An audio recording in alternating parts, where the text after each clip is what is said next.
Hola, bienvenidos a un nuevo análisis profundo. Hoy tenemos una misión que me parece espectacular y la verdad bastante necesaria. Diría que vital, sí. Totalmente. Vamos a tomar algo que normalmente se ve como, no sé, un laberinto exclusivo para juristas de traje y corbata. Esos que hablan con palabras que nadie más entiende. Exacto, esos mismos. Y lo vamos a transformar en una herramienta práctica, de uso diario. Para quienes nos escuchan y no son abogados, pero dirigen empresas, manejan equipos, emprenden o simplemente toman decisiones importantes todos los días. Este análisis está diseñado a la medida para esa audiencia, digamos, para la supervivencia en el mundo real. Así es. Y para eso nos vamos a basar en el libro Marco Jurídico, Civil y Administrativo del autor Roberto Carlos Suárez. Y la propuesta de este material es honestamente revolucionaria para el ciudadano de a pie. Es que viene a derribar muchos muros. Porque no nos pide que seamos eruditos del derecho, sino que usemos esa estructura a nuestro favor, ¿verdad? Exactamente. El objetivo de Suárez no es que memoricemos leyes o recitemos códigos como si estuviéramos rindiendo un examen final en la facultad. La meta es entender el porqué detrás de las normas. Claro, la lógica del sistema. Eso mismo. Busca que cualquier persona que lidere un proyecto entienda cómo interactúan las reglas del Estado con las reglas de los privados en la vida diaria. O sea, es un enfoque muy pragmático para entender el ecosistema normativo en el que todos vivimos, compramos y operamos. Bien, vamos a desempacar esto. Porque históricamente, y el autor lo menciona en su prefacio, parece que nos enseñan el mundo al revés. Sí, con una división muy artificial. Vi en el texto que en las facultades de abogacía se enseña el derecho civil, que es básicamente el privado por un lado, y el derecho administrativo, que es el público por el otro, en compartimentos totalmente estancos. Como si fueran dos galaxias que nunca colisionan, sí. Tal cual. Se estudian en distintos años de la carrera, enfoques que no se cruzan. Pero llevándolo a la práctica, esto suena a que te preparan para un mundo que directamente no existe. Y ese es precisamente el problema central que el autor identifica de entrada. A ver, en la academia, aislar las materias puede tener mucho sentido metodológico para no abrumar al estudiante. Para ir paso a paso. Claro. Pero en la calle, en la práctica diaria, esa separación es una ilusión absoluta.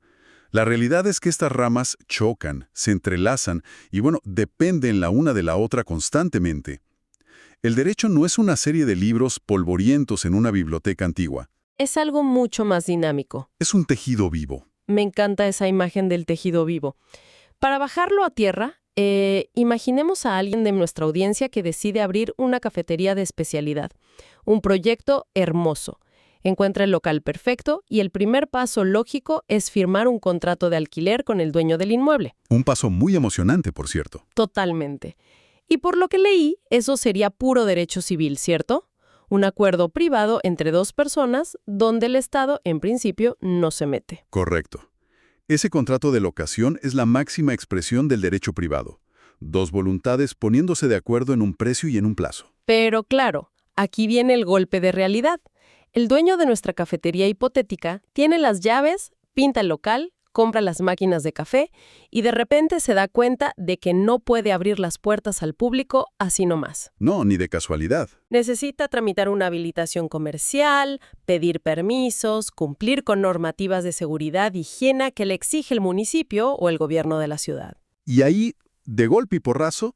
Entra de lleno el derecho administrativo, el Estado golpeando la puerta. Exacto. Y es el ejemplo perfecto, porque todo sucede a la vez. No puedes operar tu contrato civil privado sin cumplir con los requisitos del derecho público administrativo.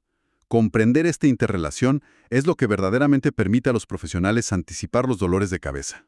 Prevenir antes que curar. Tal cual. Al tener una visión conjunta, las decisiones que se toman son mucho más estratégicas.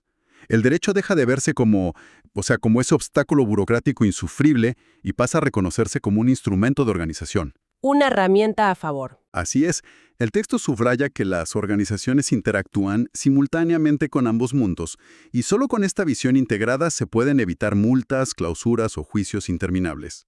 Ok, ya pusimos las cartas sobre la mesa y vemos que todo está hiperconectado.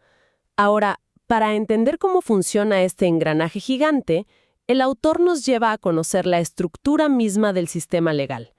Menciona que Argentina sigue la tradición romano-germánica. ¿Una herencia jurídica muy fuerte en toda la región? Entiendo que esto básicamente significa que todo se basa en la ley escrita y en códigos gigantes. A diferencia de las películas, donde todo parece basarse en lo que dijo un juez hace 100 años. El famoso derecho anglosajón o common law, claro. Aquí es distinto. Exacto. Pero para visualizar cómo se ordenan todas estas leyes escritas, el autor introduce un concepto visual que me voló la cabeza. Habla de una pirámide. Y confieso que lo primero que pensé fue en una estafa piramidal. Es una reacción súper común cuando escuchas el término fuera de contexto. Ya me imaginaba un esquema de ventas. Pero les aseguro que esta pirámide es completamente legal. De hecho, es la base de la legalidad misma. Introduce la famosa pirámide de Kelsen. Ah, el jurista austríaco. El mismo. Hans Kelsen la creó a principios del siglo XX. Imaginen literalmente un triángulo, una pirámide arquitectónica. Esta figura explica cómo se organiza y jerarquiza todo nuestro caos de leyes, decretos y ordenanzas. A ver, déjame entender la regla de oro de este edificio. El libro dice que se trata de un principio de validez. Significa que los de abajo tienen que obedecer a los de arriba, sin excepciones. Exactamente. La regla inquebrantable de la pirámide de Kelsen es que la norma que está en un nivel inferior nunca, bajo ninguna circunstancia, puede contradecir a la norma que está en el nivel superior. O sea, una regla local no puede ganarle a una nacional. Ni por asomo. Cada regla obtiene su validez, su permiso de existir, de la regla que tiene inmediatamente por encima. Si la contradice, es inconstitucional o inválida y debe ser expulsada del sistema. Es como una cascada de autoridad. Y en la mismísima cúspide de esa pirámide, en la punta más alta donde se respira el aire más puro, tenemos lo que el autor llama el bloque de constitucionalidad. Obviamente, ahí está la Constitución Nacional. La reina indiscutida del sistema, históricamente. Pero el texto hace un énfasis gigante en un momento histórico que parece haber cambiado todo el mapa legal argentino. Habla de la reforma constitucional del año 1994. Yo recuerdo que fue un evento político enorme. Pero, ¿qué pasó a nivel legal que el autor lo destaca tanto? Lo fascinante aquí es cómo esa reforma de 1994 reescribió las reglas del juego de una manera sin precedentes. Y lo hizo específicamente a través del artículo 75, inciso 22. ¿Y qué dice ese artículo exactamente? Lo que hicieron los constituyentes fue tomar un grupo selecto de tratados internacionales de derechos humanos y elevarlos. Los sacaron de un estatus normal y los pusieron en la mismísima cima de la pirámide. Compartiendo el trono.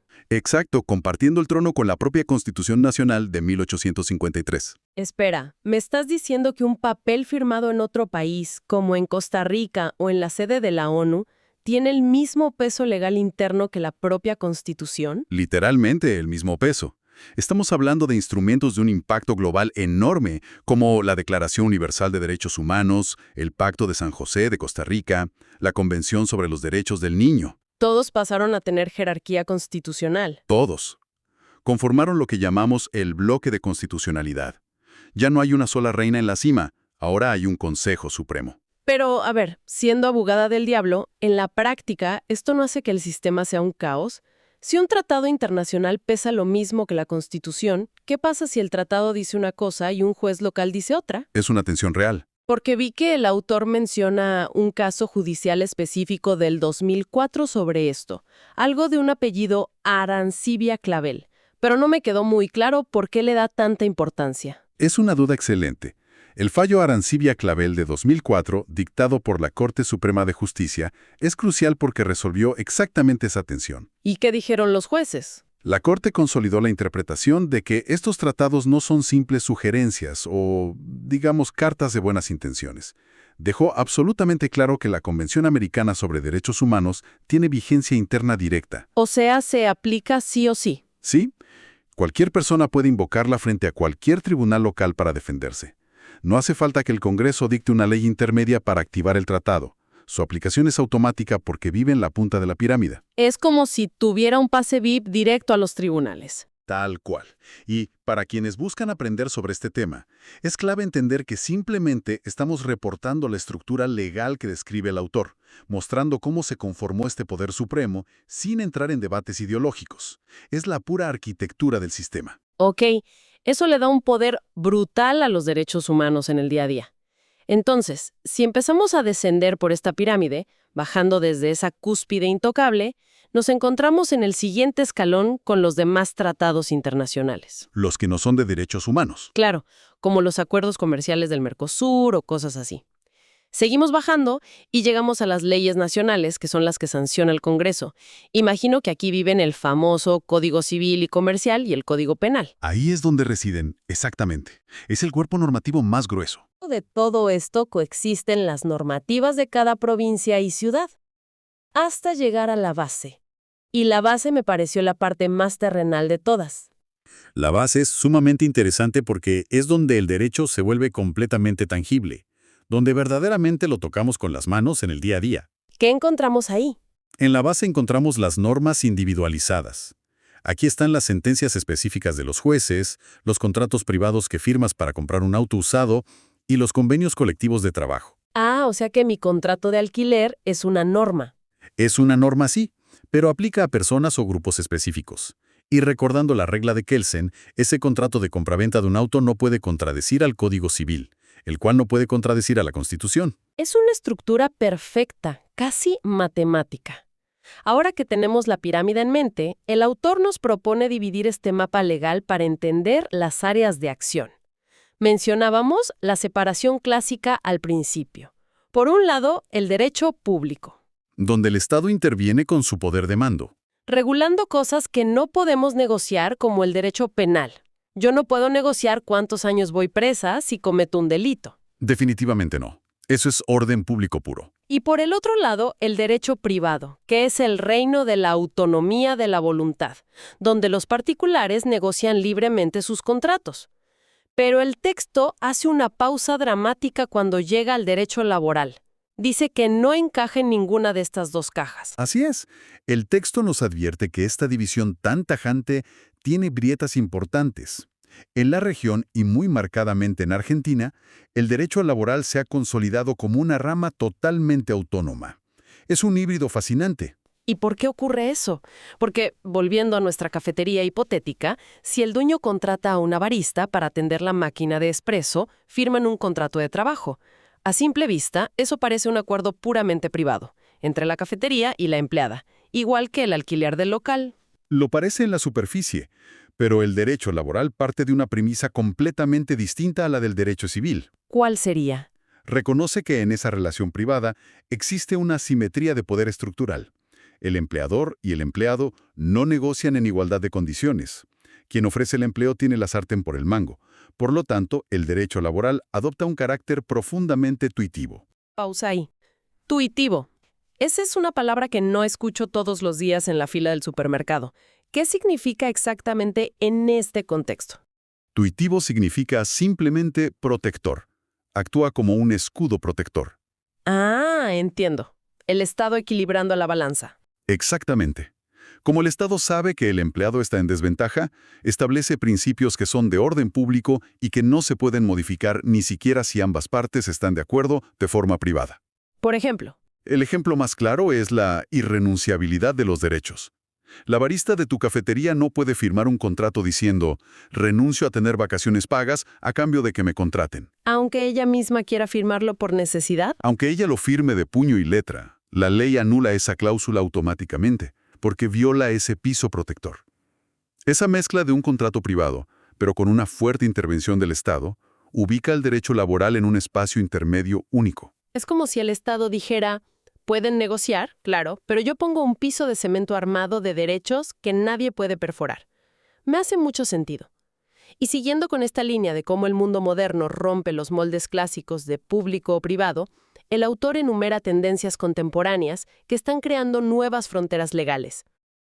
Fronteras que hace unas décadas ni nos imaginábamos. Habla del derecho ambiental que ya no protege el interés de una sola persona, sino un bien colectivo, el río o el aire que respiramos todos. Un cambio de foco fundamental. Menciona el derecho del consumidor, para equilibrar la balanza frente a las publicidades engañosas o los monopolios.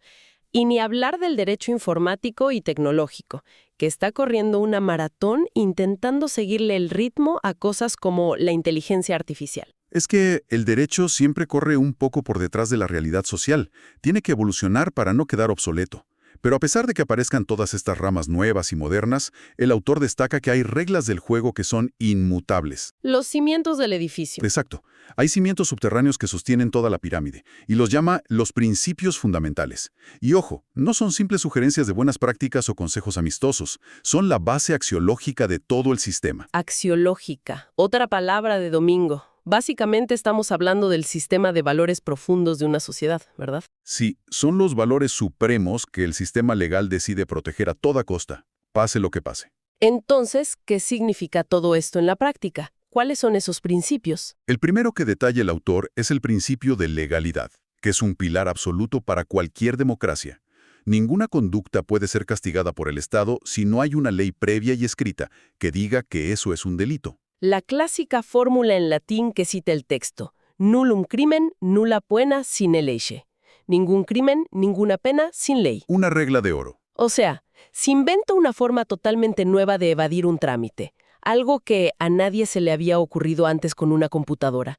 Y no hay una ley que lo prohíba específicamente hoy. El Estado no puede venir mañana a meterme presa por eso. Es tu garantía contra la tiranía y el poder arbitrario del Estado. Me parece perfecto. ¿Y el siguiente? A este se le suma el principio de igualdad basado en el artículo 16 de la Constitución.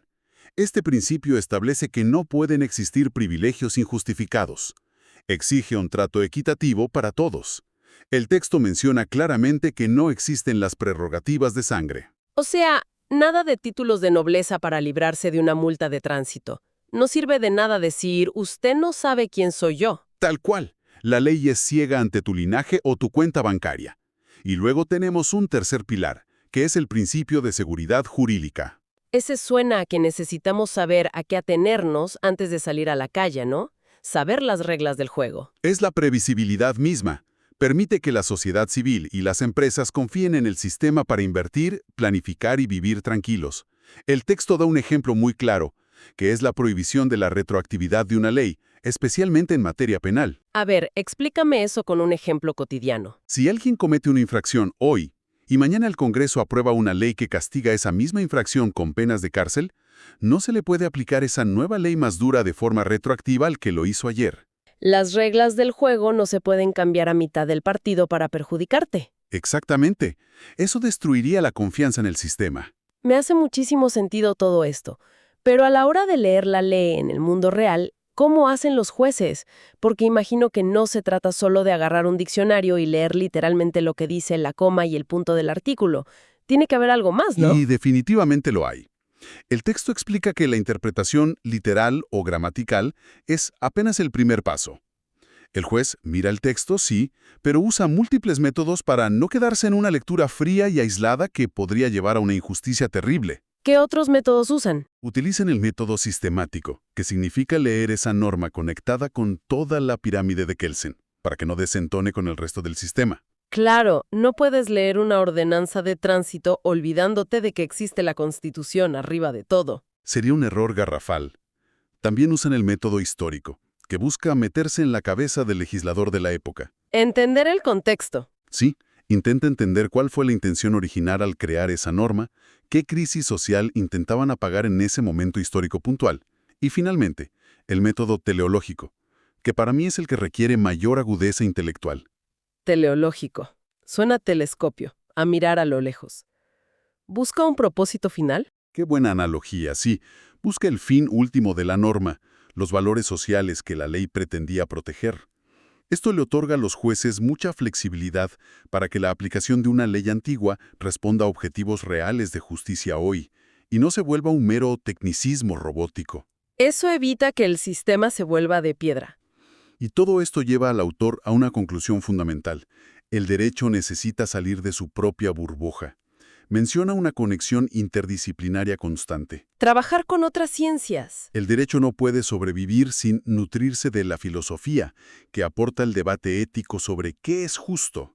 necesita de la sociología, que le muestra a los jueces el impacto real de sus sentencias en los barrios y en la gente. Y de la economía, supongo. Porque al final del día, las leyes distribuyen riqueza y regulan mercados, no operan en el vacío. Es un ecosistema inmenso y fascinante. Y todo este recorrido que hemos hecho, desde el pobre dueño de la cafetería lidiando con los permisos, pasando por la pirámide arquitectónica, los tratados internacionales y la interpretación de los jueces, todo esto nos prepara para el punto culminante del libro. Aquí es donde se pone realmente interesante. Es el momento donde todas las piezas hacen un clic definitivo, el gran giro argumental de este texto. El autor cierra el libro hablando de un fenómeno revolucionario de las últimas décadas, que es la constitucionalización del derecho civil. Suena complejo, pero si conectamos esto con el panorama general que venimos trazando, el significado es muy profundo. Históricamente, y volvemos al inicio de nuestra charla, el derecho privado se pensaba como un territorio sagrado donde la voluntad de las partes era la única reina. Una isla aislada y protegida. Un espacio donde dos particulares podían acordar absolutamente lo que quisieran en un contrato, mientras no estuvieran cometiendo un delito grave como un robo, pero con esta constitucionalización del derecho civil, esa isla deja de estar aislada y se inunda. Me gusta esa imagen de la inundación. El autor explica que los principios que están en la mismísima cúspide de la pirámide, los tratados de derechos humanos, la dignidad, la igualdad, ahora penetran hacia abajo con una fuerza imparable, bajan como una cascada e inundan la base de la pirámide. Metiéndose de lleno en los contratos privados y en las relaciones de todos los días. Es un cambio de paradigma total para el mundo de los negocios y las relaciones interpersonales. O sea, el límite a la libertad de contratación ya no es solamente no cometer un delito penal. Para nada. La autonomía de la voluntad dejó de ser absoluta. Hoy en día, los jueces tienen el mandato y la obligación de usar esos valores constitucionales de la cima para proteger a los sujetos más vulnerables dentro de una relación civil privada. Para visualizarlo mejor, volvamos a nuestra cafetería. El dueño firma un contrato con un proveedor de Internet local, un contrato 100% privado y comercial. Y ese contrato tiene una cláusula abusiva, escrita en letra pequeñísima, que atenta contra los derechos básicos del consumidor, o contiene términos discriminatorios. ¿Un escenario súper común? Antes te decían, lo firmaste, es tu problema, el contrato es ley entre las partes y te aguantas. Te atabas de manos. Pero hoy un juez puede intervenir basándose en la Constitución y tachar esa cláusula, diciendo que viola la dignidad humana o el derecho a un trato equitativo, conceptos que vienen directamente de la cima de la pirámide. Es una descripción perfecta. El derecho civil se tiene que interpretar hoy, sí o sí, a la luz de los principios constitucionales superiores. Ya no hay escape de la Constitución. Ninguno. Conceptos como la tutela de los consumidores, la protección de la vivienda familiar o la preservación del medio ambiente se han convertido en parámetros obligatorios para resolver conflictos que hace 50 años se consideraban asuntos puramente privados donde el Estado no podía ni opinar. Las relaciones cotidianas ahora están custodiadas por los más altos estándares de derechos humanos internacionales. Exactamente. Es increíble ver cómo todo el libro, todas estas piezas teóricas que parecían sueltas, convergen en este punto de protección práctica. Haciendo un resumen de todo el valor que nos entrega este análisis profundo, creo que transforma por completo la visión que alguien ajeno a las leyes podría tener sobre el sistema normativo. No es un montón de biblioratos polvorientos, es un tejido vivo, como decías al principio.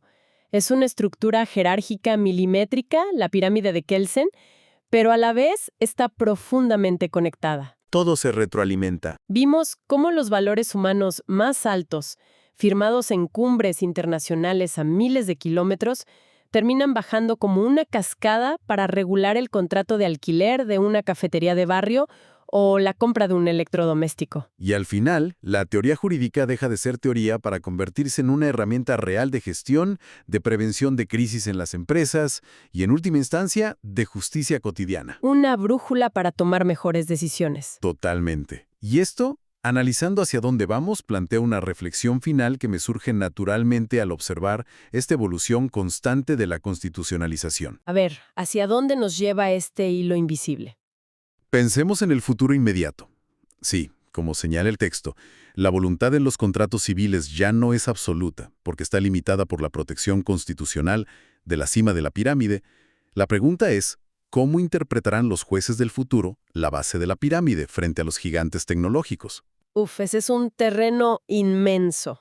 Hoy, millones de personas hacen clic y aceptan ciegamente términos y condiciones larguísimos, escritos en otro idioma o generados por algoritmos, para usar una nueva inteligencia artificial o una red social. Técnicamente están firmando un contrato privado digital. Sin leer una sola coma, además. Exacto. Si esos términos resultan ser abusivos, manipuladores o invaden nuestra privacidad al extremo, ¿podría esta misma constitucionalización del derecho civil ser el escudo definitivo contra el poder desmedido de Silicon Valley? ¡Wow! ¿Podría la simple defensa de la dignidad humana, ese concepto filosófico ubicado en la cúspide de la pirámide, ser lo único que termine invalidando las cláusulas abusivas en el software que domina nuestras vidas hoy? ¡Qué perspectiva tan increíble para cerrar! Me deja pensando muchísimo en todo lo que firmamos digitalmente a diario. Es la vieja pirámide de Kelsen, creada hace 100 años, aplicada como un cortafuegos para el futuro digital. El derecho adaptándose una vez más. Dejar que los valores más altos actúen para proteger a los usuarios en la base del sistema frente a las máquinas. Una prueba irrefutable de que estas estructuras legales, aunque a veces invisibles, moldean y seguirán moldeando la realidad de nuestro día a día. Sin duda alguna. A nuestra audiencia, a quienes buscan aprender, lideran proyectos y quieren entender las corrientes bajo la superficie, los invitamos a seguir cuestionando, conectando ideas y observando cómo este ecosistema legal interactúa con sus propias profesiones. Muchas gracias por acompañarnos en este análisis profundo. Hasta la próxima.